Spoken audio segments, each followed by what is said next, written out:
Hello everyone, দেখো আমি এক জায়গায় এসেছি। এটা হচ্ছে আমাদের মাঠের দিক। এখানে একটা মন্দির আছে, মন্দিরের সামনেটা থেকে আমি চলে এসেছি, ওখানটায় ভিডিও করা হয়নি। তো এখন আমি এসেছি, এখানে বন্যা হয়েছে, নদী আছে, নদীতে বন্যা এসে গেছে রাস্তার উপরে। এখানে আমার কাকা মাছ ধরছে, বন্যার জলে মাছ ধরছে। কাকা মাছ পড়বে?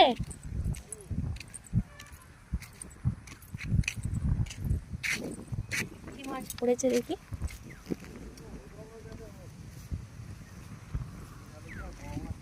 আবার কানাই কাকা এসছে।